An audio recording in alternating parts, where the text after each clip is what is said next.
Hello, ladies and gentlemen, and welcome back to Perils of the Warp. this is episode 17. We are almost at 20. We're getting there. It's like we're professional or something. But I want to ask, and this is my question: is what's so special about 20? We haven't given up. Fair enough. So, my name is John, And I'm Roman. and we do not have Captain Silly Pants with us today. It's just going to be us two. Yeah, he has to take care of some life things that are going on right now. Nothing bad, actually, pretty good, but was unable to, and he really wanted to. Maybe we'll get into that in a little bit. I feel like we shouldn't spoil the news for him. Okay, fair enough. Like he should be the one to announce it. Okay, fair enough. He'll be the one to. He's pregnant. Oh, that was. Thanks for taking away his thunder. No, but he does have good news, exciting news. So we'll let him tell you on episode 18. Hopefully, he'll be here for episode 18. Yeah. You never know, but we're thinking he's gonna be here. Um, I mean, it's your show, buddy. So what you want to talk about? All right. So down to business. Giddy. I actually am very unprepared for this episode. Okay. I have no idea what's going on in the world of Warhammer. Okay. 40K, 30K, or Age of Sigmar. Well, then here's what we'll do. I'll take care of the news part. All right. So, the more big news that has been coming out. Let's start off with AOS. Fish people. Adeneth Deepkin. The Ideneth Deepkin are out. Some more models did drop this past weekend. So they're good. I don't think there's anything more that's going to be coming out for them. I think everything that was supposed to be out is out at the moment. But How many different types of things are there for the Ideneth? Because they came out with their troops choice, a big dude on a seahorse type thing, maybe. Yeah, he is or he like was on a wave or something. yeah. And then there was two HQ type things. Yes, there was the Octopus head. that's like their spellcaster. All right. Cool. Then they have their troops choices, which are just like the regular looking elves, no eyes, real pale. Then they had the seahorse rider, and then they had the master of Mathlin, I think is what it's called. He's like supposed to be like their heavy hitter. It's weird that they have two completely different, at least from my perspective, because no, yeah.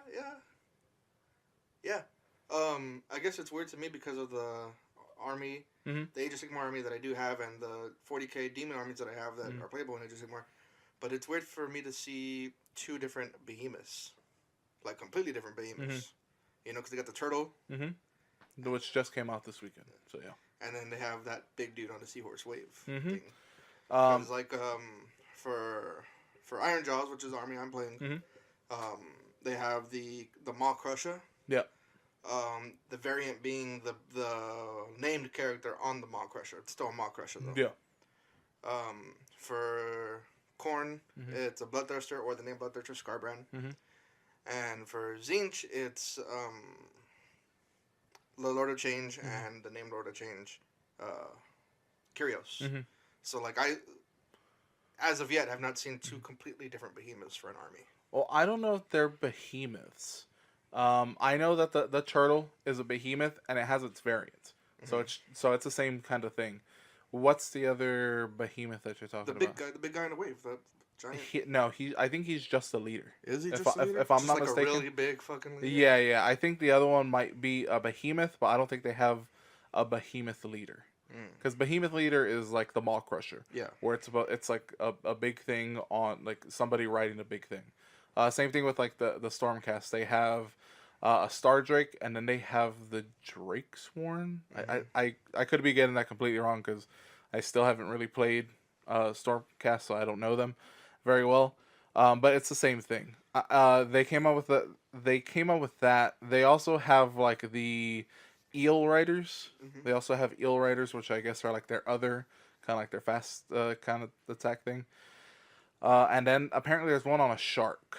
Now, whether or not that's like something like a behemoth or just maybe another leader, Because the same thing with Stormcast.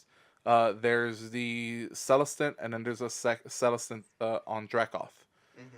So just because they're riding like a beast doesn't mean that it's necessarily a behemoth. Yeah, but like Yeah. I mean, the guy in the wave, he's like a pretty big model.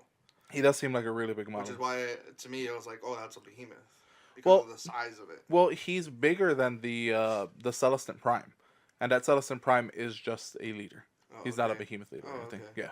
So it fits. It's still kind of fitting with AOS. Just because we won't be going over their lore because we don't know AOS lore all that often. Check out Garage Hammer. It's another podcast that you can find on any kind of podcast catcher that you're using. They actually have, and it's a long one. It's like close to 4 hours of just their lore and like really breaking it down because that's what they do. They like that kind of stuff. And then We don't do that here. No. We cover everything in broad strokes. But if you're really kind of fervent about that kind of information, you need to know it, and you don't necessarily have the book, or maybe you're not going to buy it, but you want to know, go ahead and check that out. It's actually a really good one. But settle in because it's a long one. Put it on when you're doing some painting. That's what I usually do. As for other news, AOS just released Warhammer Legends, which is basically taking the old armies. They have Dark Elves, and they just made all their data sheets. And you can get that off of the, I believe it's the Warhammer community site. So that's cool. The only thing that sucks is they did not give you points. It's literally for like narrative play. Huh. And I don't know if that's going to be included in the General's Handbook where they give you the points. Because I don't know. I don't know if they want to like just be like, yeah, they're back. And just like, well, I mean, how are they back? You have a lot of people who put years and dollars, a fucking immeasurable amount of dollars into these armies that just aren't playable anymore. Yeah. So I would assume the smart money would be that they have all the data sheets for free, but if you want to play these in a tournament, go ahead and get this new General's Handbook 2018, and you're golden. Because yeah, it kind of sucks that you're just making all these different armies just obsolete. So I'm pretty happy about that. Just for people to actually play what they want to play. Cool. And I believe that's pretty much it on the AOS side. I don't think there was any other news besides that. On the 40K front, we had, like last episode we said, the Jakari came out. But this week, or this past weekend when you hear it, they just started taking pre-orders for Codex Astartes Deathwatch. Woo, Deathwatch. So, I'm not like, I don't really care about Deathwatch, to be honest with you. They're kind of just like, cool, I understand it. Some of the stuff that they're showing off on the community page where they have different types of ammunition and they can take on different types of Xenos. But also they narrow in on different things that they can do to enemy HQs or enemy fast attack, things like that, which I think is really cool and a different way to kind of differentiate it from just like a regular Space Marines army. So that's cool. I think the concept of the Death Watch was good. Mm-hmm. You know, like the best of the best at slaying aliens. We're just gonna take you from. Doesn't matter where you're from. Doesn't matter your gene seed, who your Primarch was, who you swore loyalties to. You're too good for us to not take you. Mm-hmm. So we're gonna mold you into this elite Xenos killing thing. Let everybody else worry about chaos. Mm-hmm. You know, they're spending so much time worried about Abaddon that we're kind of forgetting that the fucking Tyranids are just trying to devour the galaxy. The Necrons are waking up. The fucking orcs are still there. It's been over 10,000 years. These orcs are still there. They are. Yeah. So it's like we gotta take care of these guys. Yeah. And but just seeing, God, I open that index and I see like the points on everything. It's, you know, Space Marines are already a points heavy army. Mm-hmm. You know, they're you got a 10-man squad of Space Marines costs about as much as 50 fucking guardsmen. Mm-hmm. You know, and that's already rough in a game where the more models you have, the better you're doing. Yeah. Mm-hmm. So then you just take that and add more points to it for these specialized weapons and rules, and it becomes a little rough to play. It does, but I think they were always meant to be a elite style army, and they're kind of just reinforcing that. Like, you're not gonna have as many models, but these models are going to be able to take down specific things. So if you're just kind of picking up, just doing a pickup game, you're like, hey, I have this, and any orc players, I'm like, oh, okay, then I'll make an orc, you know, an orc, yeah, an orc hunting uh, kind of battalion, whatever you want to use. But I think that's really cool.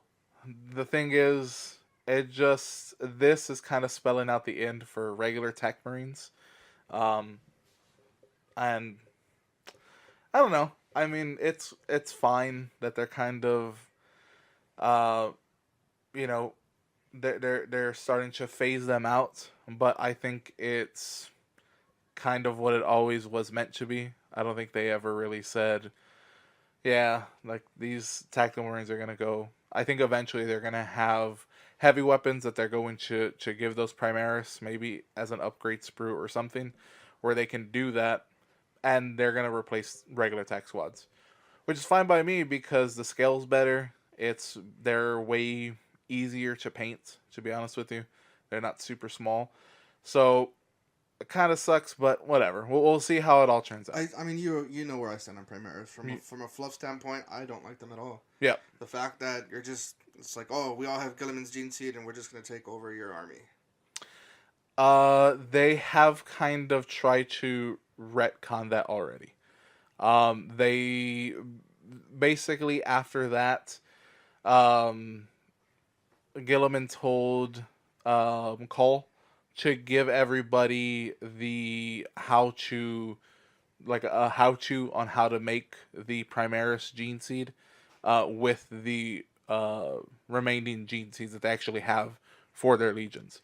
So it's not just going to be Gilliman in every fucking thing. They're actually going to have, like, for Dark Angels, they're going to have the, the Lions gene seed as Gilliman, well. I hate you. I hate you and everything that you stand for, and I hope you die. Who knows? I mean, they really have not said anything in terms of who's coming up next. You know, I've said it many times. I really hope it's a Lion. I hope it's a Lion as well. I mean, and I'm not just saying that so that you can have a Primarch. So that I don't feel bad about taking my Primarchs.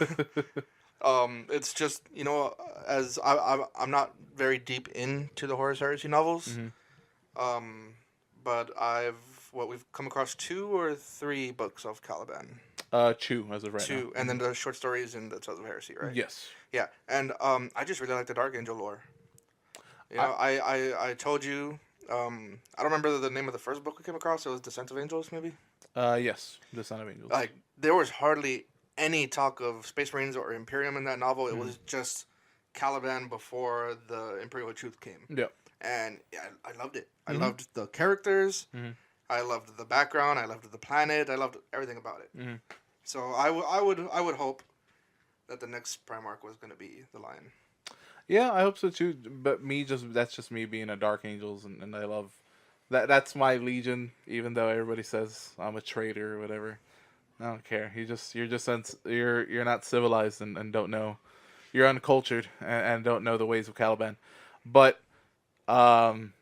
it's just I would really want that. And I was telling John that I was thinking so hard on how to make the Gilliman model into the Lion, but then I realized, fuck, it's gonna take so much work. It's gonna take a lot more work than I think would be worth it, because it's still gonna be Gilliman. Like, if I put it on the field, it's still gonna be Gilliman. It's just I have to make it modeled like the Lion. So I don't know if that's like a good trade-off. Like, maybe I'll just paint Gilliman Dark Angels colors, just to make it simpler for me. But sculpting the Calibanite lion on his chest, and then having him have the pelt as his cape, and You know, like, those badass fucking wings on the side of his fucking thing. And then I saw some Kabuki Studios. They have the I think it's like the Knights of Legend or something like that, and they're basically just Primarchs. So they have Alpharius and Omega on there. They have Sanguinius. They have the Emperor. They have the Lion.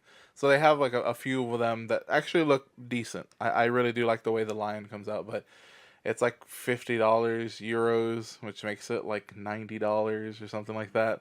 Plus shipping on top of that, it's gonna be expensive just to get it. Because I believe, even though it's Kabuki, I believe they're Italian.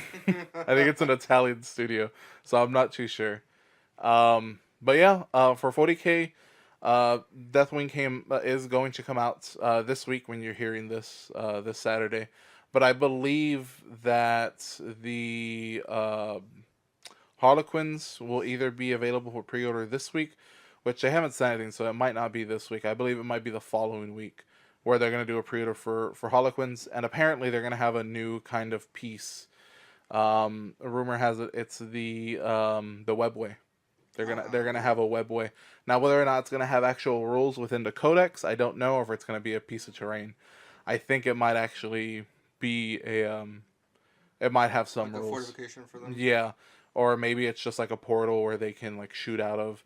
You set it up, and maybe until the second turn, so that they can prevent Alpha Strike. They can just fucking do that, and they'll become a Beta Strike kind of thing. And then after that, we know that Imperial Knights is going to come out. So I don't think it's going to be in May. I think it's most likely going to be the beginning of June. Chicks dig giant robots. So I think that's when that will be coming out. And the Castador, the huge knight will probably be there. So I'm going to have to put some money away for June. Which would make it very interesting if it was in June. Because the Citadel...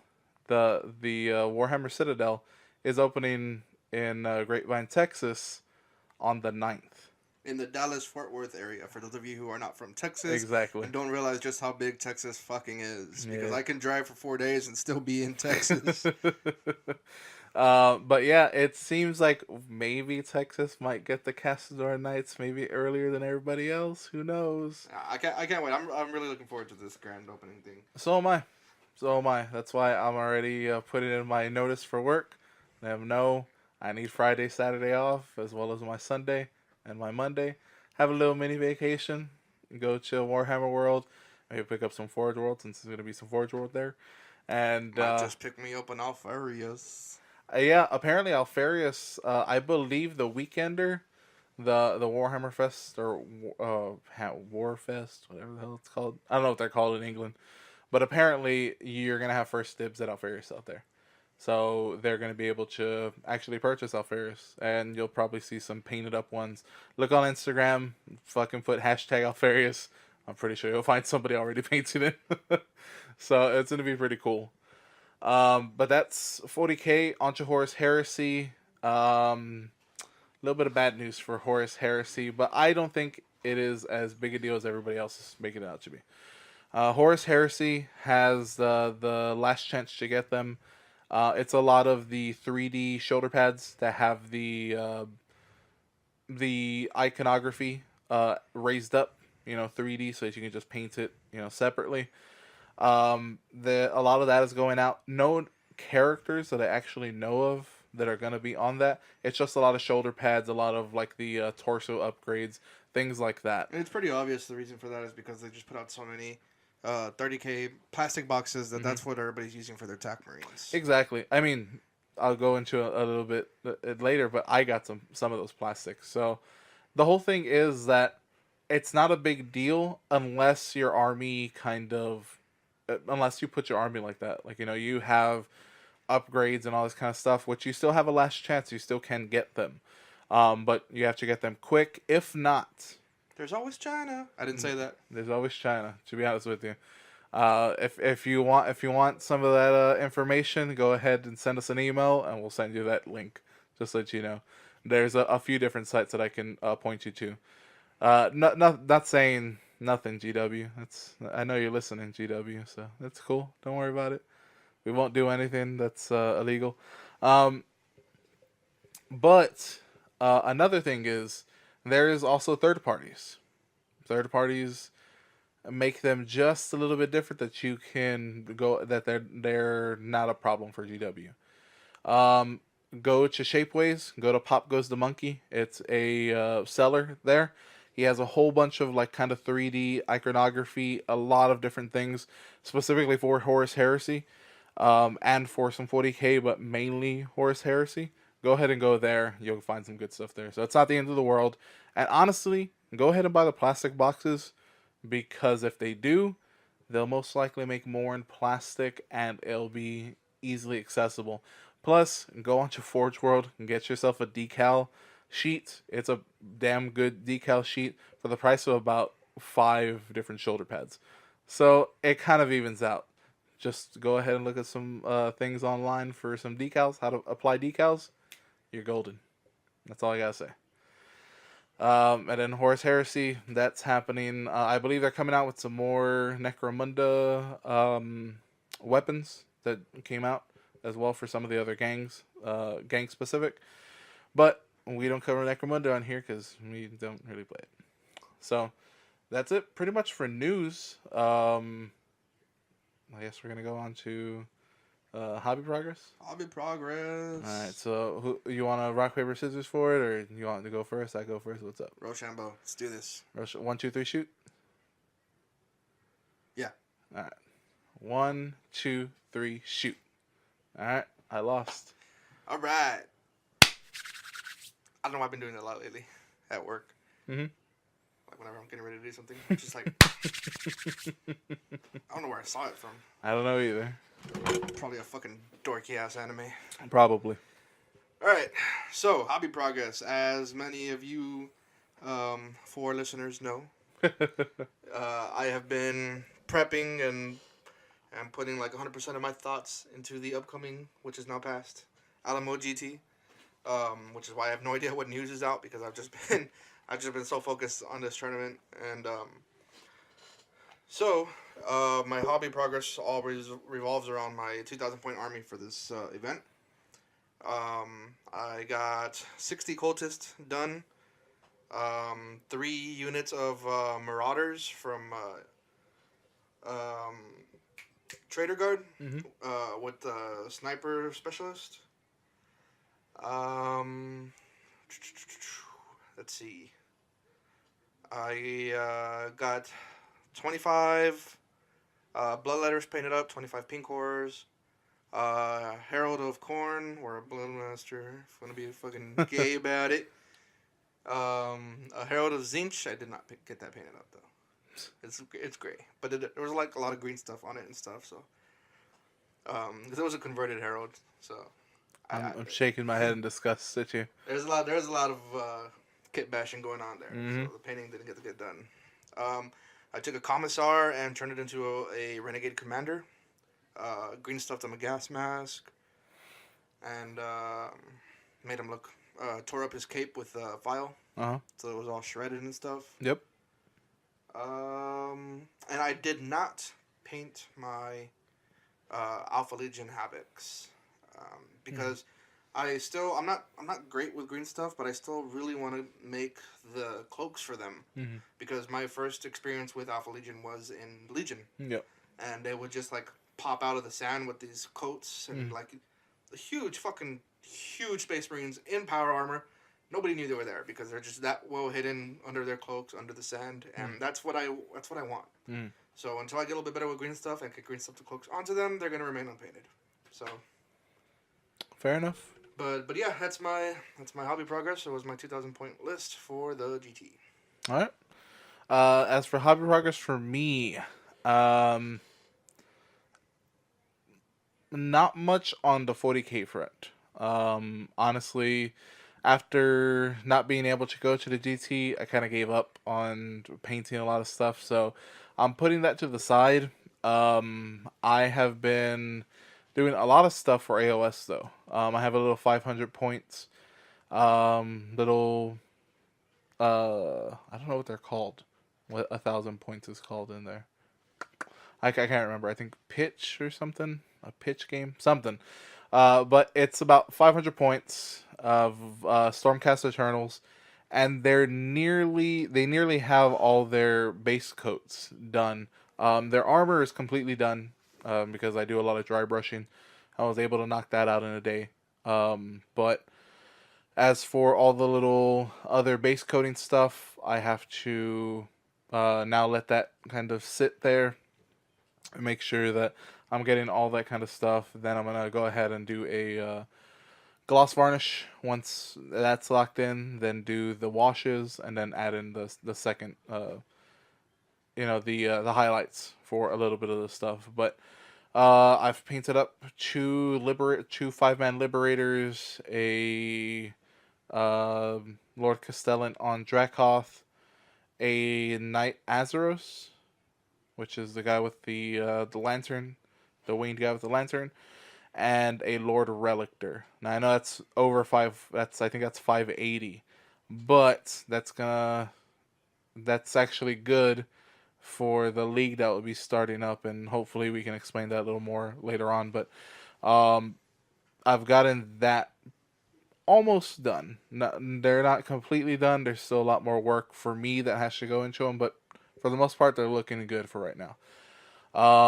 As for 40K, like I said, haven't really done anything.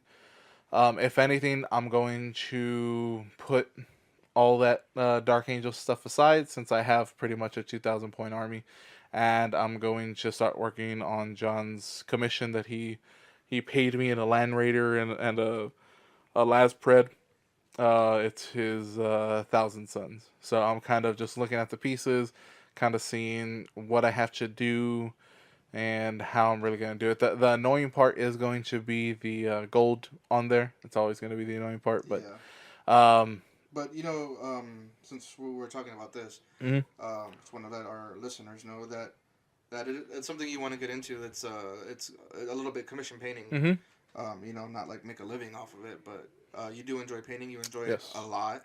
I wish I had your passion for it. Wouldn't have so many great fucking models. And then there's been a lot of people recently who've been asking about commissions, and so I want to help you build up your portfolio. You have Imperium. Once you have my 1,000 Suns done, you'll have Chaos. You have the Harlequins, which are coming out really nice. Tony's Harlequins, those diamond patterns are looking really good. Yeah, I know you waited a long time to get the right stencil. The right stencil on it. So they're coming out nice. So I figure, you paint up a little bit of Tyranids or something. That way you'll have a full dossier. And somebody will be like, yo, I need someone to paint my army. You can be like, hey, look at what I got. This is what I've done. What you think? Yeah, it's something that I had always wanted. It was one of the ideas that I had a very long time ago. When I didn't have a job about 2 years ago, I was thinking, well, maybe I could do this, but it was 2 years ago. My painting wasn't as great, so I think my painting has improved more. There's always room for more improvement, but it's gotten better. I can see the difference. Even in just about 2 months of painting, I can see the difference from that. So just kind of trying to get better at that, and hopefully, I'm really gonna take my time with your 1,000 Suns, just because I love that color blue, and I like the gold on there. I know the gold's gonna be a bitch, but I want to see if I can do it correctly, if I can actually do this the way I envisioned in my head. So hopefully I can do that, and it's gonna be a lot, but I think I can do it. I believe in you. Yep. Or else you wouldn't have given me shit. But yeah, that's pretty much it for hobby progress. Oh, I just got a Battle of Kalthbox, so I've made my first step into 30K. Yeah. Now the only thing is trying to find my Legion. But now thinking it over, I think there's only one real choice for me now. It honestly has to be Sons of Horus, but I'm probably gonna paint them up as Luna Wolves, because I've been wanting to paint white for quite some time. I've been wanting to paint white like a son of a bitch. For some reason, I think it's just because I know it's a hard color, and I want to challenge myself in that. See if I can make it as smooth and awesome as possible. So hopefully... That name means nothing to us. That's right. We are the Luna Wolves. That's right. Fucking... I'll get a Loken It's gonna be awesome. And then I would love, but that's the thing with like the heresy guys. I don't know if that's like a thing to do. Like, if I can paint up, because I would love to see a Horus in his Luna Wolves There colors. is Luna Wolves armies because 30K it's all about fluff. Yeah. You know, and so you would just have a beginning of the Horus Heresy. Mm-hmm. You know, right before Horus. You know, it would be like after he gets stabbed, before he changes the name of the legion. Okay. Yeah, because that's the thing is like you can't take a Horus unless it's a traitor allegiance, because you can't take Horus as a loyalist at any time. So it's gonna be traitor, but I can just take Horus out, add in like a, just add in another somebody. Probably I think Loken might have might be able to be taken in a loyalist. Yes, he can. Okay, so I probably have him as my HQ, because 30K is nothing but fluff, and I would love to see that. So yeah, I think that's what I'm going for. Just because I want to make it completely different from what I'm playing in 30K, and I actually have quite a few Imperium and things like that. I have Blood Angels and Dark Angels, and then I have on the back burner, but I do have it. It's the Emperor's Children. So I want you, whenever fucking Fulgrim comes out and remodeled Noise Marines, when that comes out in like 4 years, and you're gonna say I'm a bandwagoner. I've been trying to work on Emperor's Children for a long time. Don't be calling me no fucking bandwagoner, you piece of shit. I'm sorry, I don't mean to be so aggro. But that's it for Hobby Progress. We're gonna get into our main topic. We're gonna get into the Alamo GT, because that is one of the things that we're gonna get into, and then we're gonna get into some of the people that have. I mean, we're gonna go what, top 10? Top 3. Top 3. Yeah, like I'll tell you what the top 10 armies were, but we'll actually take a look at the top 3. Yeah, and we'll be coming with that right now. All right, so John, let's go. Let's first of all, before you let us know about any kind of the top 10 armies, and we'll get in real deep into the top 3. Let's talk about your experience at the Alamo GT. Okay. Well, first off, I lost every fucking game I played. I feel like I had the right idea, maybe. Mm-hmm. I took plenty of bodies, because that's kind of where the game is going towards now. You want the mass dice over the precise dice. Yeah. Mm-hmm. Better to have 40 guys hitting on 5s than 10 guys hitting on 3s. Yeah, I can feel that. I feel like I didn't realize until it was too late, because I didn't practice with the army. I didn't play it. Most of this stuff was stuff that I was buying and getting ready for the GT, so I didn't have a lot of experience with this army. Yeah. There was just too much squishiness, too much toughness 3, too much low saves. Mm-hmm. So I took a brigade. It was a commander and 2 psychers, with 6 units of cultists for the troops. Okay.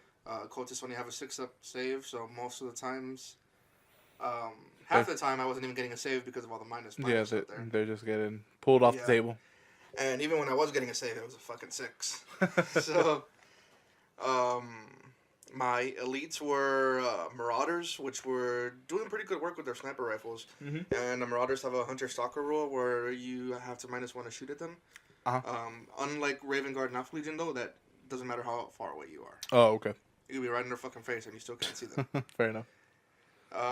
My fast attack was 3 Sentinels with heavy flamers, Scout Sentinels. Chicken walkers. Yeah. Uh-huh. They died pretty quickly, but I knew that going in. They're but most of the time they did their job. They, I got in there turn 1 and fucked something up with those flamers, with those auto hits. Yeah. My heavies were my biggest disappointment. What were your heavies? I had 3 heavy weapon teams with Modars. Okay. There was just they because they're renegade heavy weapon teams. They only had on 5s, and almost all the armies that I played were playing a -1 rule. Okay, so they were hitting on 6s. Yeah. Okay. Which is not great. Yeah. So that was 700 and something odd points. I had another 300 points or 200 and something points of Alpha Legion, which was 3 Havoc squads. 2 of them kitted out with rocket launchers. 1 of them kitted out with las cannons. Those guys were doing work. Wherever there was something big that I needed to take down, they pretty much did the job. Okay. Even if it took them 3 turns to do it, you know. One of my games, I went up against 2 of my games, pretty much. One of them was Raven Guard, Triple Las Predators. I took down all 3 with those Marines. Nice. Another game was Dark Eldar with their Dark Lance ships. Okay. Which is pretty much the same exact thing as a triple las cannon Predator. Yeah. The Marines took down all 3 of them. So they were doing their job. I feel like maybe if I had more Marines with that armor and that 3-up save and that -1 to shoot at me, it might have been a little bit better. The rest of my points was in Demon Bombs. I did 25 Bloodletters and 25 Pink Horrors, which the turn that they would come in, they would do work, but then they would just be sitting there with nothing to do except get shot to shit. Yeah. So, like I was saying earlier to Roman, I feel like if I didn't take so much squishy bodies that didn't have armor, and like if I didn't take maybe the Demon Bomb or something, and took like a Knight or a Baneblade, because Imperial, the Trader Guard can take a Baneblade. Yeah. And there's Renegade Knight. So if I took something that was like really sturdy, hard to bring down, I probably would have done a lot better. I see that. So I didn't realize, I've never played that type of army before. Yeah. You You live, you learn. Yeah. So, I played against 2 different Necron lists. So those random mission protocols were just... Now, were they pretty much the same, or was there a good variation? One of them was almost all destroyers. Okay. Of course, warriors are going to be there. But it was a lot of destroyers. It was heavy destroyers, a destroyer lord. They were toughness 5, fast moving, hitting hard. I was getting no saves whatsoever. The destroyers have a -2 AP. The heavy destroyers are -3, so even my Marines were having a little bit of a hard time staying alive there. Yeah. The other Necron list was actually against John Cook, who... Nice. He's always on Knights at the Game Table, which I very much enjoy watching. Yeah, he's an Austin player. Yeah, so he's based out of Austin. So if you're listening, John Cook, good job. Yeah, I had a very nice game against you. I know he had a very nice game against me because I was the only person he beat. He was having a hard time with his list. Oh, okay. What was his list? His list was 6, 7, 8, 9, 10 Wraiths. Okay. And maybe 12 or so of the Necron bikes. Okay. And then he had a small unit of Scarabs. He had a command barge lord. 2 regular lords or overlords, whatever. Yeah. And Cryptek. Not the one with the scorpion body. Okay. So he was playing 2 different dynasties. So like all his I call them scorpions. I don't want to say that to you guys, and y'all don't know what the hell I'm talking about. But his race, they were all I forgot the name of the dynasty, but it lets them reroll missions in combat, and since they're close combat oriented unit, he was doing good there. And then he took Mephirik dynasty for the rest of his army. I don't remember what they were doing. Okay, fair enough. Again, still, we don't get too in-depth because we don't know much. Hopefully, as we get to show more and more, we can actually refer to things as they are. Yeah, but, so, like, on that game, I forgot to mention, I did have 2 units of Nurglings. Oh, okay. I would always deploy them in the middle of the battlefield on an objective, and those guys were the MVP of my fucking list. The only game where they actually died was the one against John. Really? Yeah. in 2 units of Nurglings, just 6 bases. That's it. There's only 3 Nurglings per unit. Yeah. They lasted 5 rounds in 4 out of my 5 games. My opponents would just throw so much shit at them. Mm-hmm. But I realized why they lasted so long against everybody else except John. Mm-hmm. Because they're like, oh, it's just Nurglings. I'll just and split fire is a thing now. And oh, dude, people were split firing like a motherfucker. Hardly anything was just shooting at one thing. And I felt like the only fucking loser who was focus firing. But everybody was split firing like a motherfucker. Like, they have a 10-man squad. They're like, all right, 3 guys are going to shoot over here. 3 guys are going to shoot over here. And the guy with the plasma pistol's going to shoot over here. The guy with the multi-gun's going to shoot over there. And I'm like, huh? Like, you fucking... I don't understand what you're saying. So, I feel like they just didn't take it like enough of a threat until it was too late when they're like, these guys are not getting off this objective. And so I lost all my games, but I lost with like 15 plus points on every single game because I was getting those objectives. Yeah. So, and, hey, you now you know. Yeah. Just take Nurglings. Nurglings. Who knew? So the only game that they actually died was the game against John because he plays Nurgle Demons. Mm-hmm. So he threw everything at those Nurglings. He pretty much ignored the rest of my army. It was just like, no. So, I mean, to see 10 Wraiths charge 3 Nurglings is funny. He was just like, nope, I need him out of the way. And I was like, fair enough. Well, he's a smart player. He knows what he was dealing with. My favorite game, though, my favorite game, it's probably one of my top 3 favorite games of all time, not just for the event, was against a Deathwatch player named Alan Bailey. Mm-hmm.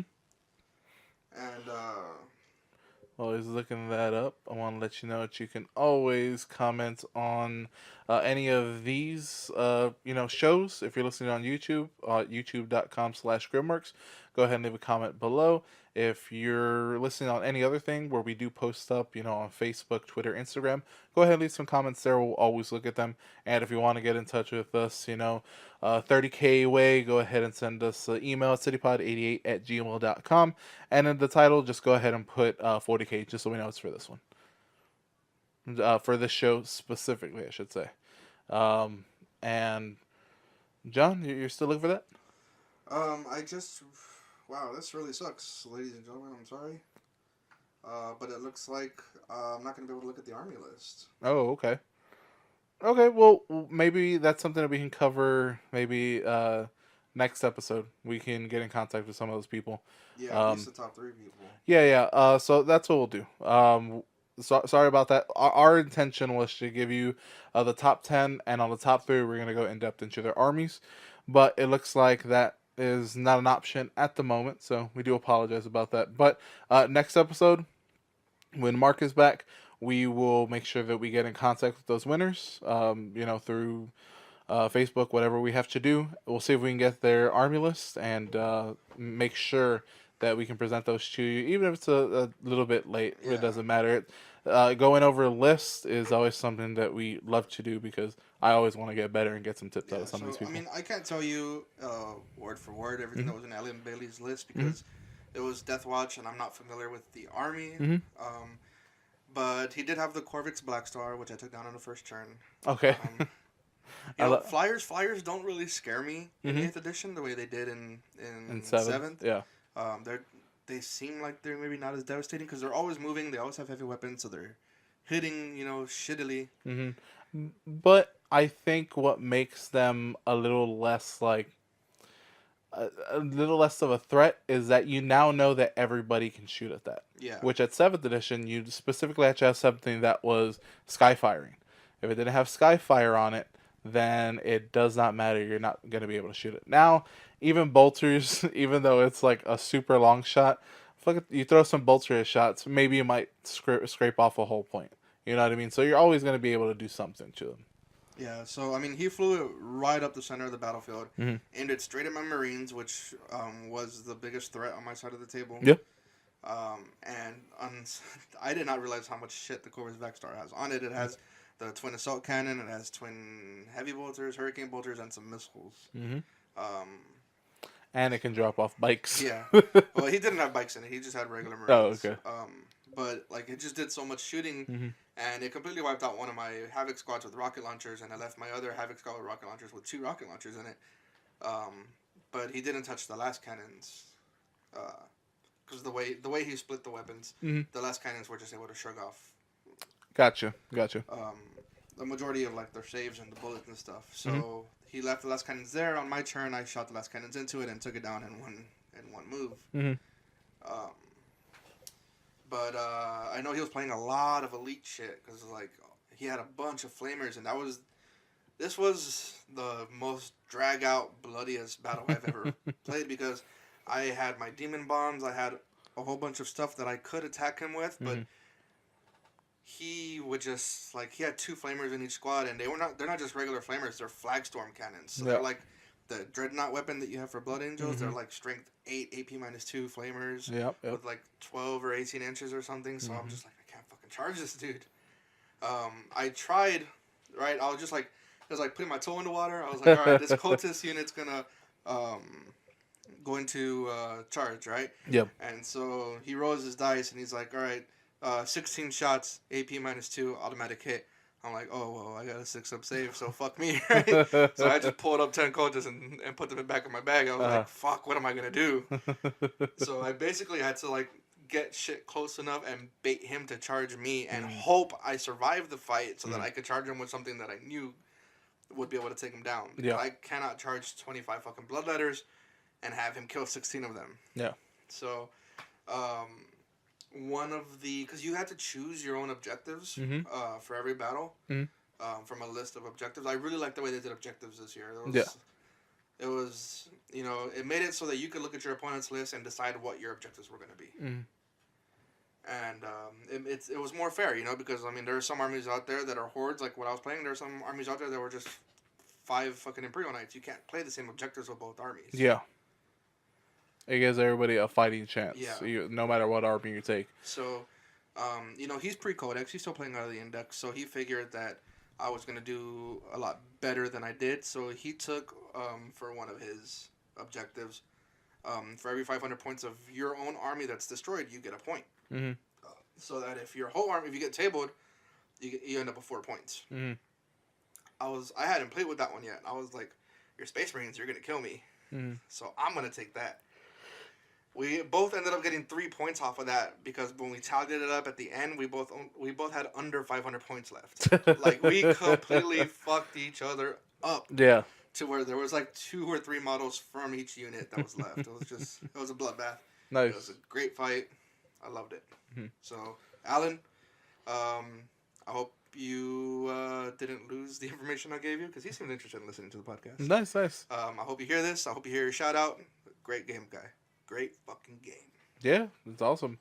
I mean, I wish I could have been there, but because of work, couldn't get there on Saturday, and because of some family things, couldn't get out there on Sunday either. Which kind of sucked because I was really looking forward to at least going there on Sunday and hanging out with the Red Star guys. You know, maybe I could have gotten some interviews with some of you guys that we could have played here, but didn't work out that way. But John sent me this really cool list, which was just Raven Guard, and it was a whole bunch of land speeders. And if you know me, I'm a huge sucker for land speeders. I just love the way that they look. You know, they just look so awesome. I love land speeders. And there was pretty much a land speeder list with, you know, 3 jet fighters. It looked like 2 Nephilims and 1 Dark Talon. And then 3 units of 3 land speeders. No, it was 2 units of 5 and 1 unit of 4, I believe. Well, I know that he had the Talon Master and he had Samael. It looked like Samael was nice too. Yeah, the Samael and Saberclaw. So either way, it was a lot of land speeders, and it just looked really cool. And he had it on a display board, like a diorama. It looked awesome. Like I loved seeing that. I wish I would have seen it in person. Maybe hit him up for some painting tips because they looked really, really cool. There was a lot of armies that were like weird like that. You know, like one person took Mortarion and Magnus, and with 3 Plague Burst crawlers and just a couple of little dudes to fill up some troop slots. Really? A lot of people actually had 3 Plague Burst Crawlers on their list. Yeah. I guess they're good. Yeah, they are. They're really hard to wound. They're really once they're parked on an objective, even if they're not getting that objective, they're denying it from you, and they're just so hard to get rid of. So it's a really good unit, to be honest with you. There were several Tau players that were just like they just took the big things. Those, what are they called? Broadsides. I believe so. There's also ghost keels, I believe. So there was a lot of lists. It was just like, oh, I have 6 giant robots. Yeah, that's my list. Just big things. Yeah. Yeah, I saw some because Will I forget his last name. Lanson. Will Lanson. He did, a few little live videos for the Alamo GT, and that's how I was able to look at some of the stuff that people were having. There was a guy that had 3 Bane Blades and just a few little troops. Yeah, so I was like, damn, I don't know how I would have taken that down just because. Dude, one army had 3 of the Transcendent Obelisk Lord of Wars from Necrons, yeah. Jeez. That was his army. I don't think he had anything else. My favorite army, though, one dude took nothing but fortifications. Yeah. He took fortifications and he took scouts. Really? Yeah. Huh. He had, his whole half of the table was just... That was it. It was just his fortifications. That was it. It was 3 huge motherfuckers with 3 huge fucking guns on them. Yeah. And, I saw them there, in a box under the table. I was like, oh, just extra terrain. Right? And then I see him putting it on the table, and I'm like, what are you doing? It's like, oh, this is my army. It's just fortifications. I was like, dude, I thought that was just spare terrain. What the fuck? Yeah, man. I next year, come hell or high water, I'll be at the Alamo GT. I'll be at the next Alamo GT. Even if I'm not playing necessarily and I'm just there to hang out with people, I do want to go. I would love to play, but if that's not the case, then I'm just going to go just to go. I am going to tell you the top 10 people and their armies that we're playing. Okay, cool. Even if I can't look at the list that's anymore. Nice. That's fine. Thanks for fucking me over. I thought I had a week. No worries. So, in 10th place, we had Chris Carlisle with Drew Kari. Okay. He was part of the team Adeptus Shenanigans. Okay. That sounds like something Mark would get into. Yeah. In 9th place, we had Eric Buschiger. I'm butchering your last name, Buschiger. I actually know this guy. I've got a lot of toys from him in the past. Oh, nice. So he's a cool guy. He's here in San Antonio. He was playing Necrons. Shout out. In 8th place, William Abiles with Tau. Okay. In 7th place, Thomas Righty with Thousand Suns. Also from Adeptus Shenanigans. In 6th place, Bruce Merker. His army is Alatok. I don't know what that is. Alatok. That is Eldar, Craftworlds. All right. He's from the WAAC Society. In 5th place, Anthony Bellum with Tau Empire, and he was part of Frag Out Gaming. Nice. In 4th place, Michael De Hoyos. It's another local that... I don't know. All these guys could have been local, but yeah, this one I know for sure. Okay, we did have people from Houston and the surrounding areas. Yeah, surrounding areas. Nice. That's very good. So he was playing an Ari. In 3rd place, Colin McDade with Adeptus Custodies. And he's part of Red Star Gaming. What's up, Red Star? That's right. Represent. In 2nd place, we have another for sure local, Nick Gower from Golar's 222nd, based out of. Dragon's Lair. He was playing Drew Kari. Ooh, all right, and in first place. In first place, Matthew Ali. Cabal of the Black Heart, which I'm guessing is Drew Kari. Some more Drew Kari. Yeah, dude, there was a lot of Drew Kari. There was a lot of people just playing the boats that I like. Yeah. There were Ravagers and Reapers and Raiders. Yeah, for sure. Drew Kari. He is also from Adeptus Shenanigans. Awesome. I don't think those guys are local. They don't sound local, at least. I don't think they are. But from wherever you guys are, hopefully we can get in contact with you, because we would love to at least break down your list and kind of see what your thoughts on this Alamo GT was. This was your first time, or this was any other times that you've been here? I do believe that the first place guy was playing nothing but Raiders. Okay. And their variant, so he probably had the 3 Reavers, I think they're called. Mm-hmm. The ones with the triple las cannons. Mm-hmm. And then the Raiders, which is the transport, which can take a single las cannon plus their troops. So I remember overhearing him when he was talking to other people. He was like, "Oh yeah, my list was the one that was all Raiders." Yeah. So that's pretty much all he had was fucking boats. All right.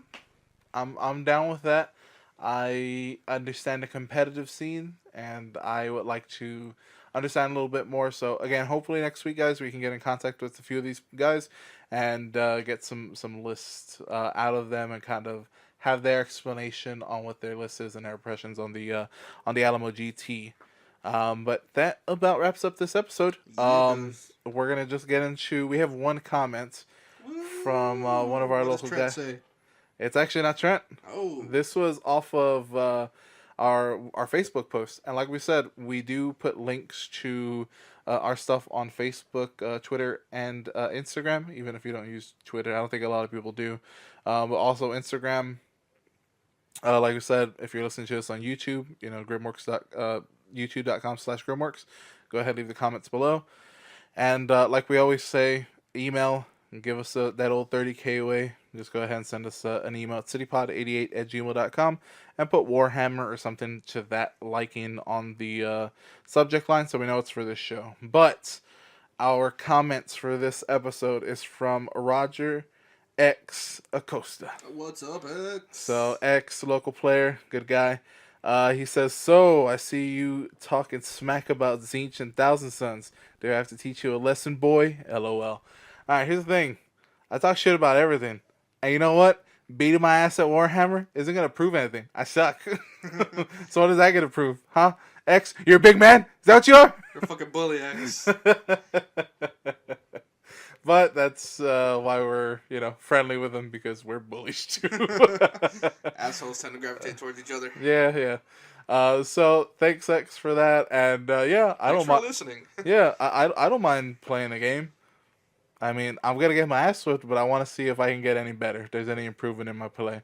But thank you for that. Again, anybody else wants to join in, go ahead and do it. Army has gotten even worse because he has like 30 Skyfires. I played him in the league, yeah. And that was already bad. So we'll see if we schedule another game. We'll see how bad that can get. But again, guys, thanks for listening. Like I said, on next episode we should have a special guest for you guys. Yes. It will most likely be on location. We won't be in the Grimworks studio. We won't be in the Grimworks studio, so it might sound a bit weird, just as a fair warning. But it is going to be something that is really cool. So we won't spoil it. We'll leave that up to the man that we'll be talking to. And I'm excited for it. Me too. It's something that I know I have to get some practice in before this actually goes up. But either way, thank you for listening to Perils of the Warp. Episode 17. That's right. And we have our host over here. What's up? I'm John. All right, and Roman. Again, Mark should be back next week as well, and we'll see you next episode in 2 weeks. I'm sorry, yeah, not next week. Yeah, I almost got scared, but we'll see you in the warp. Laters.